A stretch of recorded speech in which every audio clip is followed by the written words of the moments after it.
Hi, it's Philip with an F from FashionSquared.com at the Clarion Hotel Soho. She's one of Australia's leading and most respected credible lifestyle, fashion and pop culture commentators for both print, online, television and radio. She is currently the contributing editor-at-large on Grazia magazine. Today, we're getting squared with the fashionable lowdown from Melissa Hoyer. Okay, Melissa, let's get straight into some celebrity smack talk. You've interviewed a lot of celebrities, everyone from Naomi Campbell, Kylie Minogue, Sarah Ferguson.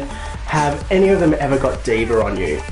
Probably Naomi Campbell has been the worst. I mean, she started off brilliantly, great interview, suddenly she turned. For no reason. And I remember looking at her age and going, have I done something wrong? Have I said something wrong? And she went, no, it's just her, it's just her. So that was it. It was just a disaster, not from start to finish, from middle to end. So you're saying Naomi Campbell was never thrown a phone at you? What was she like in person? I mean, it's funny. I mean, Naomi was, when I first met her, like gorgeous and loving, and I'm mad about it, I love you, and it's all that. And she was fantastic. But suddenly, I don't know whether there's a bit of bipolar going on, but it just wasn't quite right by the end. And I was with Elle Macpherson just this week, because she was in Sydney flogging Invisibles Inc.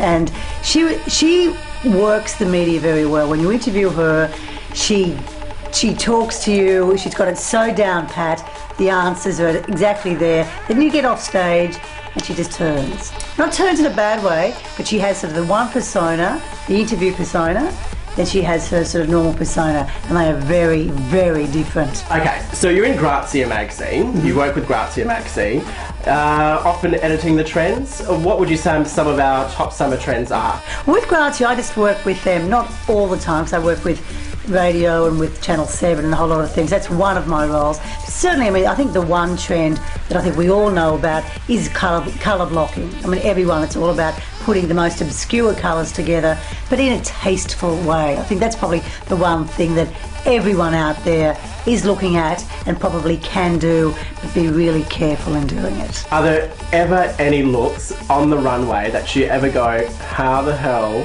did it get there? I think it's funny, when you look at a lot of what the Japanese designers do, when I've ever covered the Paris shows or the Milan shows or New York or anywhere, some designs you look at and think, how is that sort of ridiculous pair of like pants and like a voluminous jacket actually going to sort of relate to the general consumer? How will it go from runway to sort of real way? But, there are always fans who want that sort of look. They want to look like art curators. It's a very sort of artistic look, and that's what some people like. It's certainly not mainstream, but it works for some people. On the Australian stage, who are your top Australian designers? I think at the moment what I'm really loving seeing, I really love what Alex Perry has done with going from basically being this designer who did red carpet dresses, and he's really evolved and made his brand very accessible to everyone. I think that's a very, very smart move. I do love what Colette Jenigan does. I love Kirley Johnson. I think they're probably my three. Scanlon and Theodore, Melbourne-based name, who have just been constantly putting it out there and out there. And you can always go in there and get something that you think, yeah. And Camilla and Mark, I think they've got a really good following too, and doing some great things. And Willow, I really like Willow. Now you're in Adelaide for the Adelaide Fashion Festival. What are you most looking forward to? Well, certainly the show that I'm really excited about is the culmination show, which is of course the Chambord show. I mean, you've got you old school like George Cross and Harry Hu, then you've got Tim O'Connor, Gwendolyn Birkin, Jamie Sordino. A really nice bunch of quite disparate designers. But I actually like those sort of shows where you suddenly see the old school merging with the new school. I think that's what fashion's about, that beautiful evolution and that sort of involvement of the old with the new.